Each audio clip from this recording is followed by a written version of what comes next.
Welcome back to another episode of the Packs with Cheese It podcast. I'm one of your co-hosts, Maggie Loney, joined as always by Perri Goldstein. And for the first time in 4 weeks, we get to talk about a W. The Packers hosted the Rams on Sunday at Lambeau Field and beat them 20-3, left some points on the board. We'll talk about all of it. But Perri, it's Victory Monday. My God, man. How long has it been since we talked about a win? Oh, God. It feels good. Was not perfect by any means, and I'm sure we will dive into it, but it was just so refreshing to see this team just like do some good things on the field. Just like put together some competent, functional football for the first time in a number of weeks. Yeah, this team just, I feel like that's the identity of this Packers team this year is like they can't get out of their own way. They're losing games they probably should win. They're winning games you maybe would have thought that they would lose. Like going into this week, I was like, oh my God, Cooper Kupp and Puka Nacua are going to go for like 400 receiving yards. Like this is a banged up secondary. They just traded away Rasul Douglas. Like all these things are compounding.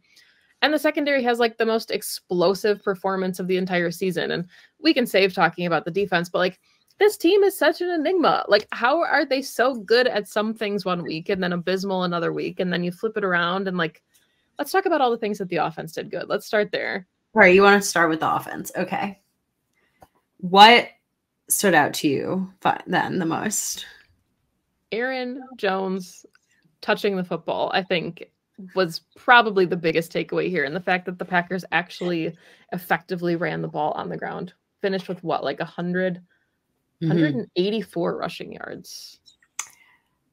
The streak of the Packers winning football games when Aaron Jones gets double-digit touches on the ball continues. He had 20 carries for 73 yards and a touchdown, average 3.6 yards per carry, which like is fine for him. But it's just like when he consistently touches the ball and is just on the field, he changes this offense like instrumentally, because then you look and you have AJ Dillon, who had 9 carries for 40 yards. They were on the field together quite often. Pony Package was alive and well. Pony Package also set up the touchdown to Luke Musgrave that really daggered the game. Like it just like everything, you know, there's a reason I think why Packers fans scream for more Aaron Jones. And it's not just because he is, you know, the most explosive weapon right now and the most consistent weapon that Jordan Love has, but it's because of the ripple effect that he creates in this offense. When Aaron Jones is going, the rest of the run game is going. When the rest of the run game is going, the offense and the pass game can run smoothly. Matt LaFleur can open up the playbook a little bit more. He can run concepts that maybe he can't do when he only has one back to rely on in the game. Like this is an offense that relies on a multiple back, you know, rotational set. So it just, offense looked just a little bit easier this Sunday. Not perfect, not seamless. Like they still had plenty of moments that they would want back, but just a little bit easier. Yeah, and I mean, I think we've talked about it for weeks, and that was one of the downsides of Aaron Jones dealing with the hamstring injury is the Packers offense became so one-dimensional that it didn't matter that they had a running back. It was just, you knew that they were going to try to push the ball down the field. The deep balls weren't working. Nothing could click in the passing game because the run game wasn't an option or a threat. So defenses didn't have to respect it. Then you see what happens with an effective run game, and Jordan Love puts up a really, really good stat line, 26 attempts, 20 completions, 228 yards. Sacked 4 times, but 1 touchdown, long of 37, and then a rating of 115.5. No picks this week. So just a really solid performance. And those are the kind of things that you build off of. And it shows you what the offense is supposed to look like. And like you said, it definitely doesn't look easy. They definitely are still overcomplicating some things. But at least you get a glimpse of how things should function. Because we said week 1, I mean, the Packers put up 38 points. And yes, this is not a good Bears team. This is not really a good Rams team. But wins are wins, and it all builds and it all stacks and it all matters when it comes to developing your younger talent. Yeah, I mean, I definitely don't think that this was like a game where Jordan Love like lit the world on fire, but it certainly like, and you just, you know, read his stats, like his day is made easier when he can rely on a really balanced and a really even game plan, which includes him kind of like riding his backs when need be and playing kind of that complementary like run pass offense. And it just felt like a little bit closer to where you expected this team to be going into this season. Plenty of shooting themselves in the foot, right? Plenty of, maybe some undeserved penalties, if we really want to get into that conversation or not. But like plenty of things that, like I said, they'd want back. But like I thought the O-line played much better also in the run game. They didn't protect him necessarily that well. But again, you're going up against like a literal generational talent in Aaron Donald. So, okay, you knew he was going to get his. For the most part, Jordan Love was kept upright. I think he probably has a handful of throws he would like back, but he also made some really nice throws, and his receivers made some plays for him finally. So just like, this was not perfect. Some drives still stalled out. Obviously, I think 2 of the drives, who knows what would have happened if the refs had allowed them to convert on their 4th downs instead of taking them off the field. But I think it was a game that is very worthy of building off of. A lot of things that they're going to go back in and watch the tape and say, we'd like to replicate that. And that looked really good. And that felt good. And let's do that again. Or, maybe I want to place that ball a little bit, Luke Musgrave caught it, but he fell down because the ball placement was just a little bit off. And this next time I want to do it a little bit differently, like things that are like very tangible. So I'm hoping that this locker room feels like this is a stepping stone and they don't just feel dejected after punting the ball away all the time. Yeah. And I mean, I think it just shows too, like this was a very balanced day for the offense. 10 first downs by runs, 10 first downs by passes after we were just talking about the 1 rushing first down against the Vikings. So they really came out and got everything going again. And like you said, I mean, we can't play the what if game with the refs because we don't know what would have happened, but this team should have had 23 points if Anders Carlson makes the field goal, could have had 30, potentially more if you're thinking about what would have happened if those 4th and 1s were converted and those drives kept going. Some really nice momentum, building from this offense. And I will say it kind of reminds me, and I'm not comparing them as athletes, but it took Aaron Rodgers a long time to get used to the speed of MVS. And whenever I see Jordan Love and Christian Watson, that's what it reminds me of. Because Jordan is consistently underthrowing that deep ball just a little bit. And it's like they haven't figured out their timing yet. And the contested catch was beautiful. Christian deserved that. I don't think it was the best throw of Jordan's career, obviously. And he got beat up catching that thing. But there's going to be a time where that connects and is easy and the ball's in the right spot. And I think they just have not yet figured out each other's rhythm where they're going to be on the field. Did you listen to Pack-A-Day today? Because oh my God, that's funny. So obviously you and I are on the same exact page because Andy, Dusty, and I discussed the deep ball issues and some of the commentary around Jordan's deep ball. And I made that exact point. Funny. Of course you did.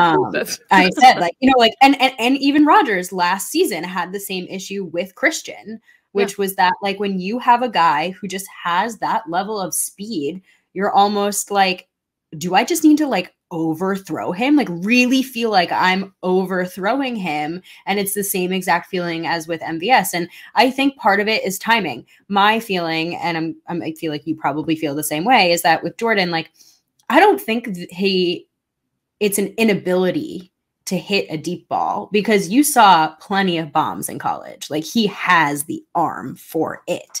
I think it's just getting on the same page with his receivers. And I think it's like his deep ball to Romeo Doubs versus his deep ball to Dontavian Wicks versus his deep ball to Luke Musgrave versus his deep ball to Christian Watson are all going to look very different because those are all extraordinarily different athletes.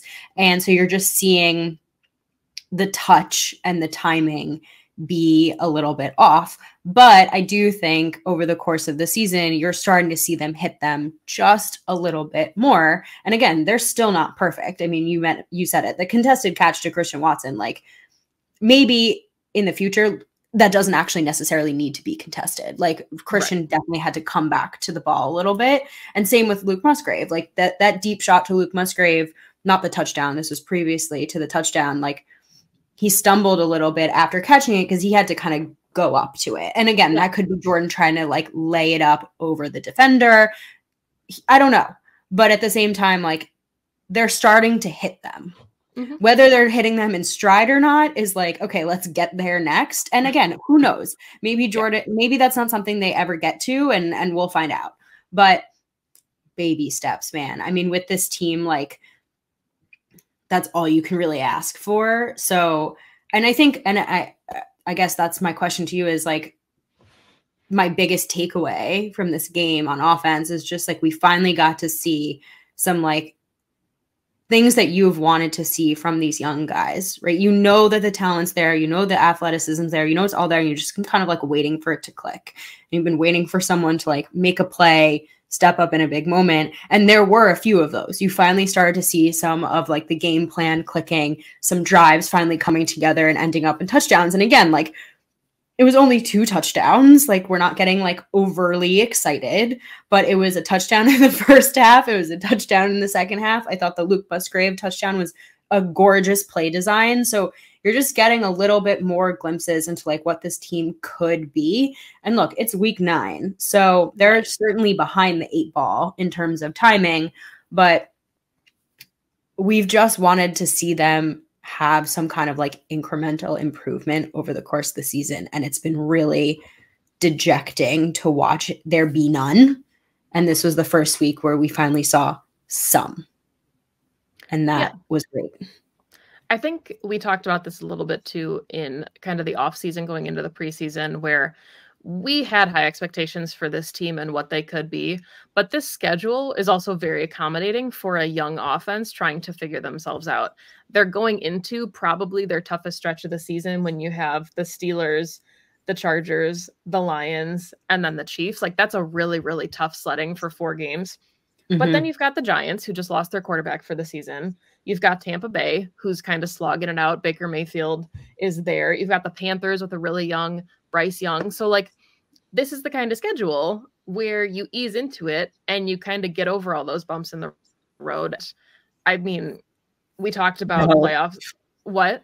You hope. Right, hope. Yeah. And I mean, I think we've seen that from this team all season where like we said like, oh, it's the Falcons, or oh, it's the Broncos, and oh, it's the Raiders. And then, you know, it doesn't go the way that you expect it to. But it is nice to see them start to put these things together because it's going to be some tough sledding here in the next couple of weeks. And I think you want to see that they have plenty that they can build off of, which they showed this week. Yeah. I mean, they have to build off of it, right? Like this can't be just like a one-off game.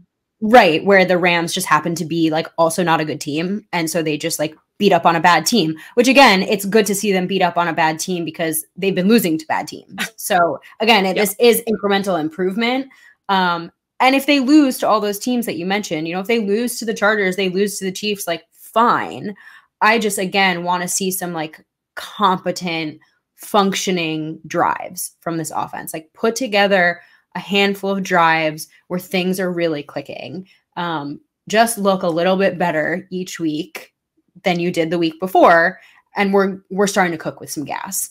One other thing before I guess we switch over, unless you have additional thoughts, is I was looking at the stats here and I just still, I really love the way, and this could be Matt, it also is probably a little bit of Jordan as well going through his progressions, but like they're really still spreading the ball around to all the receivers. He's not so focused on one receiver, and that could be just like, as Packers fans, we're very used to having that like number one that our quarterback would always throw to, and that was amazing. And we don't really have a number one right now, or it's just like the way this offense is running at the moment. But it's really fun to see what it's 1, 2, 3, 4, 5, 6, 7, 8, 9. No, Malik didn't have the catch. 8 guys involved in the passing game. That's awesome. That's really fun. So again, like we're definitely trying to like pick through some still pretty ugly football to find some good stuff, but there are good things, and there were good things in this game. Yeah, and I think one of the things that, you know, I noticed, especially in the first half, which, you know, you can argue it didn't amount to many points, but I thought Jordan was taking more of what the defense was giving him. And I think part of that was because the run game was finally starting to work. But we had seen so many times previously the deep shot or the like triple coverage, just kind of prayer throw, because he felt like he had to get something going. And it felt like there were a lot more like 5 yards, 6 yards. Just keep yourself in front of the sticks. Like give yourself the second and manageable and the third and manageable instead of, you know, backing yourself up and it's 2nd and 10 and 3rd and 15 because of penalties. Like I thought that that was really promising, especially in the first half, less so in the second half. But the last thing I wanted to mention just really quickly before we talked about the defense was these penalties, right? Like they had 11 penalties last week for 99 yards. Better, quote unquote, this week, 8 penalties for 57 yards. But whether they win or lose the rest of the season, I think that's the kind of stuff we want to talk about getting cleaned up, right? You said incremental improvements on offense.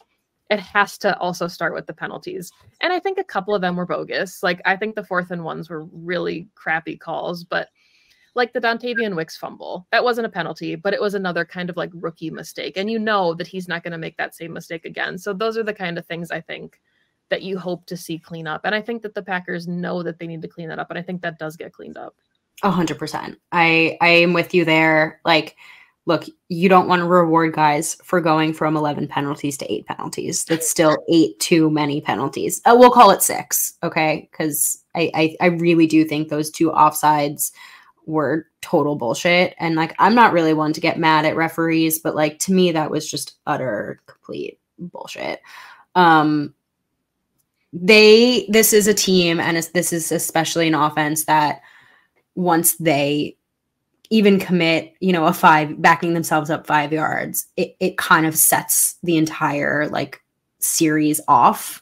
And it almost leads to them punting on every single occasion. And so not to say that the need to be perfect in order to score is there, but like it kind of is, you know, it is. So yes, I'm 100% with you. Like it's better, but guys, you pretty much need no penalties and no turnovers. Like, well, obviously no turnovers, but like, you know what I mean? Like you need an actual perfect drive where you are not backing yourselves up in order to score. So every time you do this, you know, you're basically taking points off the board, like for yourselves. Yeah. So let's talk about then this defensive performance, because I have a lot of thoughts. I'm sure you have a lot of thoughts. Held the Rams, who of course were led by a backup quarterback, to 3 points. And I thought it was the best kind of day for the defense. I thought it was the kind of game that they needed. And again, not a good football team, but they've lost to some not good football teams. So this was the kind of game that I think they needed, especially for just like camaraderie. I'm sure that it was a really tough loss to see Rasul Douglas get traded at the deadline. So for them to come out resilient the way that they did and play as hard as they did, I liked what I saw, especially from the 2023 draft class. Yeah. Again, like, you know, you look at this season, I definitely have a lot of thoughts on this. One, caveat everything I'm about to say with anytime you hold any NFL offense to 3 points, it's a good day. You know, it doesn't matter. It's a backup quarterback or it's Patrick Mahomes. Like, well, if it's Patrick Mahomes, it's an amazing day. But like anytime you hold anyone to 3 points, like that's a job well done. I'm not throwing them like a ton of flowers, and I'm certainly not still sitting here like Joe Barry deserves to keep his job after today, because like, no, let's be real. It was Brett Rippon. But you mentioned it before. They have 2 very, very good receivers. And even with a backup quarterback, those 2 receivers did pretty much nothing. And, you know, we saw in the Broncos game, and I think, you know, Russell Wilson is obviously a very different quarterback and he's on like the wrong end of his career, but in a vet sense, he really went and picked on Carrington Valentine. And the Broncos were able to really move the ball against the secondary, and it was Rasul, not Jair in the game, but still same idea where you have your like very good vet on the boundary and your rookie getting picked on. And it was abundantly clear to me that Carrington Valentine learned something from that game, because he came in with a ton of aggression and had himself like, you know, kind of a coming out party. And for morale's sake, yeah, I mean, this team could have very easily been like, wow, our vocal leader, he's gone. He's been playing like some of the best football. This sucks. Like, we suck. This team sucks. We're sub 500. Like, why even bother? And they did the exact opposite. Like they really came out and like really showed up, and allowed the offense to, they did what we've wanted this defense to do this entire season, which is like buy the offense as much time as they've needed to put together a handful of drives in order to win the game. And again, it's against a bad team, but you can only take what's in front of you, you know, what opponent is there on the field in front of you. And I was just really impressed with the energy level and the aggression, because that's just not something that we've seen at all this season. And I am curious how you feel about like a lot of the young guys, because I mentioned Carrington, but like pretty much every either rookie or second year player had like a huge moment in this game. Yeah, and I mean, something that I mentioned on Pack-A-Day yesterday, we gave out our game balls, and Andrew's went to Carrington Valentine, and mine went to Anthony Johnson Jr. because, you know, I thought Jonathan Owens also played a really good game, but you're down your 2 starting safeties. Darnell Savage is on IR. Rudy Ford can't go. And all of a sudden, you're throwing 2 guys in there. And that, like we said, you're going up against Puka Nacua, Cooper Kupp. Like, that could have blown the top off of the secondary. And instead, they had 10 passes defensed. They had 27 going into this week. Like, that's... where was that? You know, like, where was this energy? And they fed off of it. Valentine had a ton. Jair had the tip that led to the Anthony Johnson Jr. pick. Like, that kind of energy, it revitalizes a team. And we saw that. And, you know, we can talk about special teams a little bit here, but it just felt like all 3 phases were finally working together. Keyshawn Nixon had a couple really nice returns that gave the Packers offense really good field position, even though they didn't capitalize on a couple of those with some fumbles and some turnovers. But yeah, like you said, every player, it felt like on defense, had a moment. Colby Wooden got in there for a huge stop. Carl Brooks got in there for some really nice opportunities. Sometimes it feels like we forget about Lucas Van Ness as the first round pick because he's the first round pick, and all these like day 3 guys are just showing out. So we're like, oh yeah, we did take a guy in the first round that also plays defense. But just a really, really good day for the young guys. And that's what I think makes it so exciting, because at this point, you're not really measuring your wins and losses. You're measuring the guys that are going to be there for the next 4 years. And there's a lot to like about some of the guys that are going to be there for the next 4 years. That was so well said. I could not agree more. It was just like, what is the future of this team? And, you know, you lose Sewell. That sucks. You know, you don't have Quay in there, which also really sucks. I thought Devondre had another like really nice day for the vets, but you want to see what the young guys got. I mean, Goot has put in so much capital on this side of the ball, and they have such a young defense, and you kind of got to see like what the future of this defense could potentially look like if all of these like first and second year starters, you know, get full opportunities to play, you know, more snaps than they have been. The last thing I'll say about this is I think I kind of underestimated potentially how hurt Jair has been. Yeah. The last couple of weeks.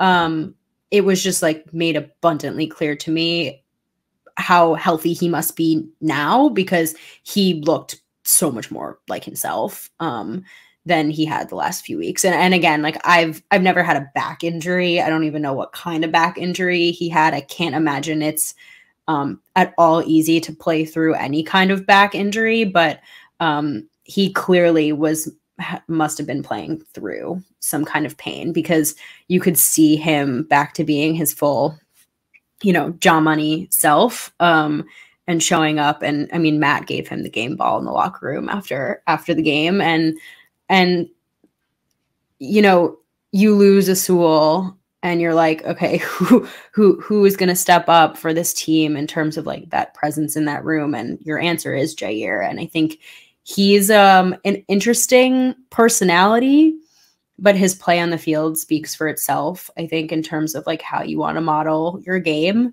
And that's the kind of game that this team got out of him this week. And it's really all you can ask for.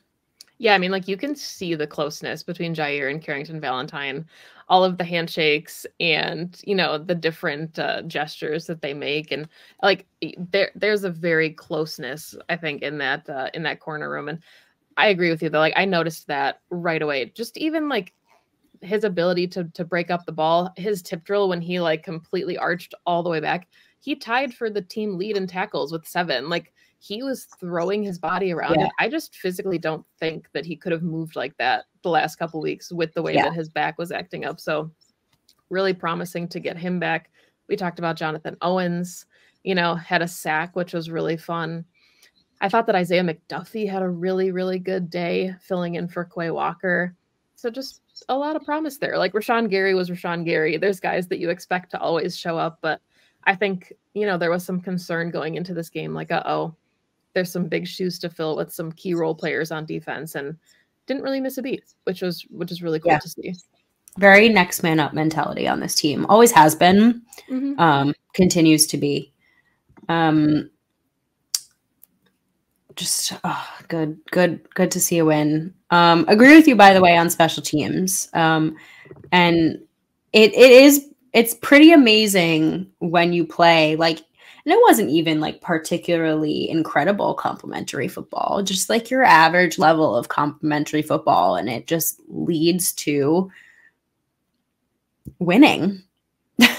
It's like we said in the DMs, we're like, does everybody get a game ball, or are we just watching average football? And we're so spoiled by it that, that we're like, our glasses are like a little rosy right now. And it wasn't even like that great of a game, but we're just like, oh my God, where has this been the last couple weeks? Because if they play this way, and I think that's what's frustrating, right?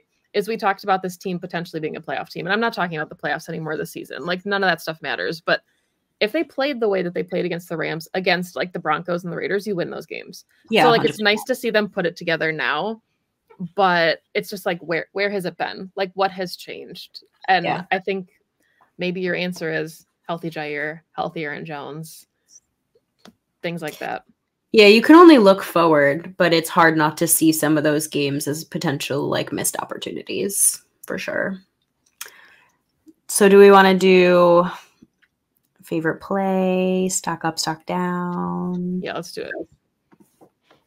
Let's start with game balls. Who gets your game ball? Wow, there's so many people that could get my game ball.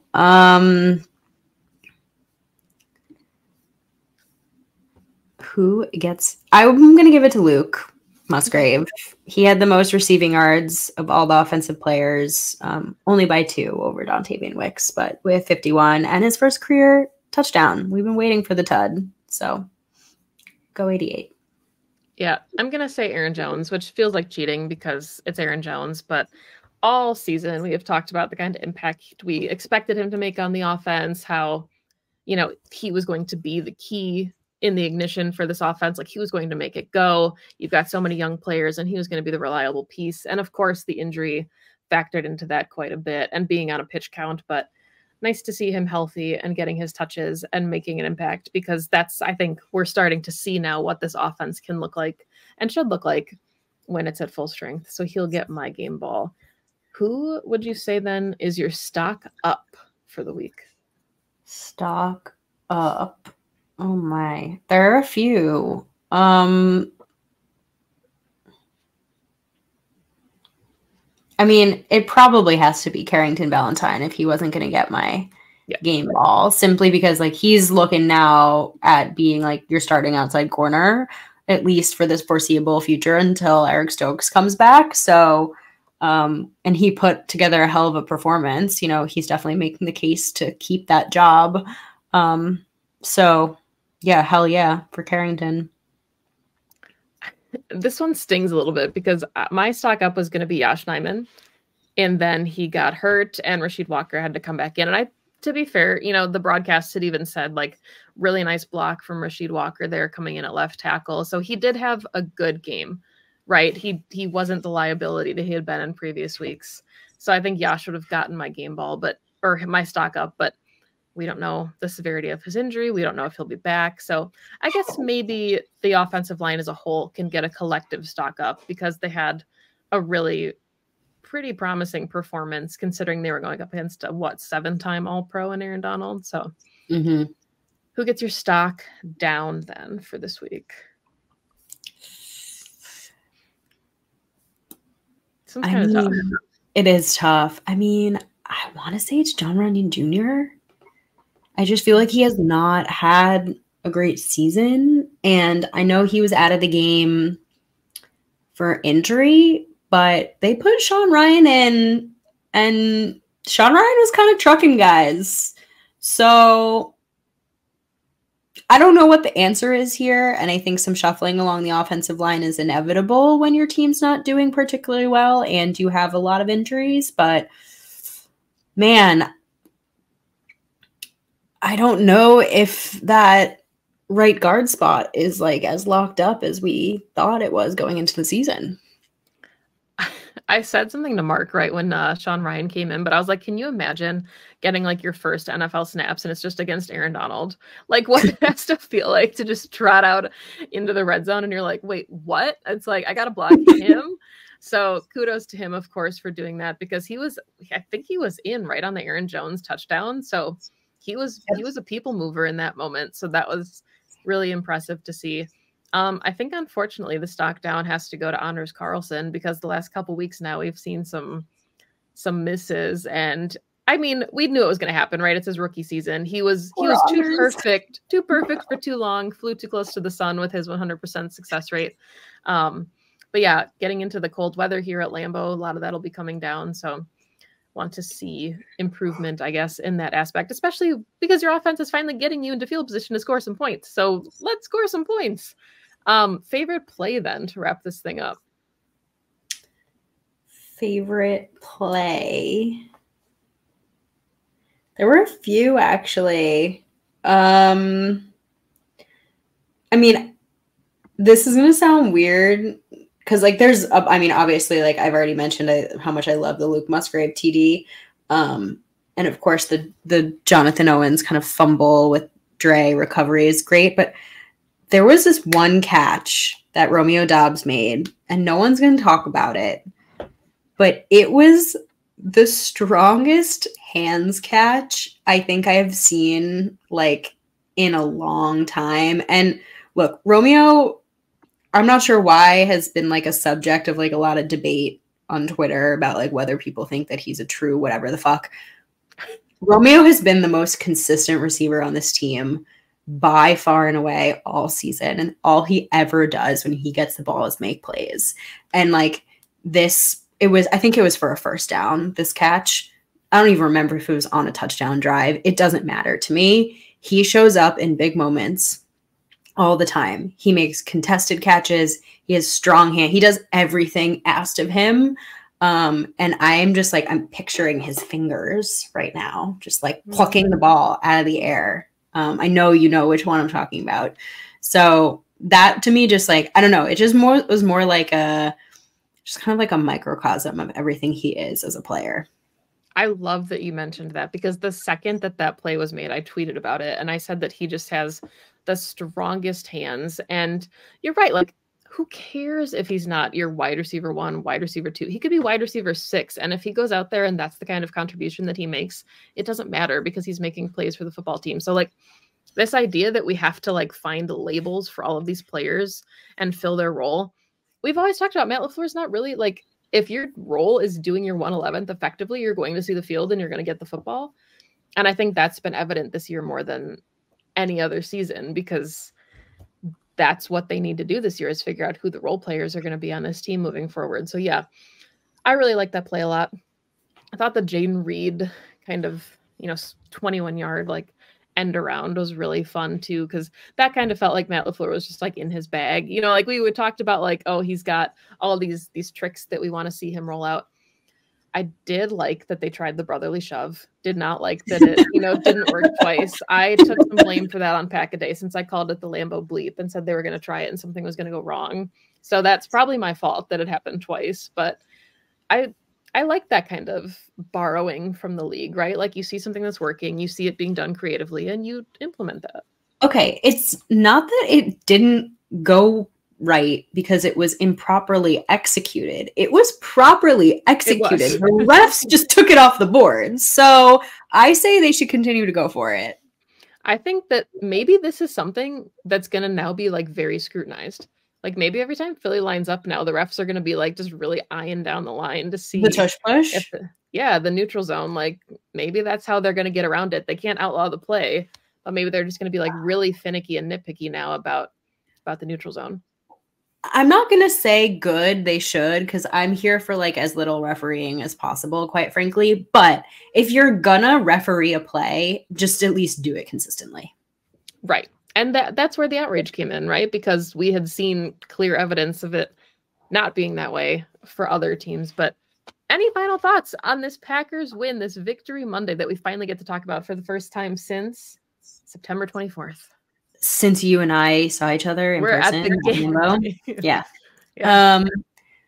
I don't know. Look, I'm not too high on the win rate. Obviously, it feels great to see the Packers get a dub in that category. I think more than anything, it just feels good to see them like start to put some things together and like start to have some things click. And like all I want to see now is for them to like build off of this and like start to get some momentum. And sure, going up against this, like the Steelers aren't like lighting the world on fire. So like it's possible to continue to do this going into next weekend. And like you and I will look ahead at the Steelers game together later this week, which I'm very excited about. But it just like, oh God, I just like hope that this is kind of a game that like turns this season in the right direction and isn't an enigma. Yeah. I mean, like this is not the start of a run the table kind of season where this is a Super Bowl caliber team. Like that's not what we're talking about here. We're not getting too high about a win, but I think it's also really important to acknowledge that there were good moments to build on, because that's, again, I think, what did we say? The word evaluation like 37 times on the last recap show, but yeah, it's an evaluation year, and everything you're putting on tape now helps you to further evaluate these players that you have to make some really significant decisions on with half of a season left to do it, a little less than half a season now. So thank you, as always, for listening to the show. Like Perri said, we will be back later this week to talk about the Packers and the Steelers in Pittsburgh. Packers traveling away for the first time in a couple weeks. You can find the podcast on Twitter at PWSS Podcast. You can find Perri on Twitter at Perri_Goldstein. You can find me on Twitter and Maggie J. Loney. You can find the podcast on all other socials at Pax What She Said. Please subscribe on YouTube if you have not already. We're really close to hitting the 1,000 subscriber mark, which is really cool and exciting for us since we're new to the YouTube scene. And as always, you can subscribe to the show, listen everywhere you get your favorite podcasts in the audio format, and download those shows because that helps our listening numbers as well. So thank you, as always, for listening to a Victory Monday episode of Pax What She Said. Go Pack Go. Go Pack Go.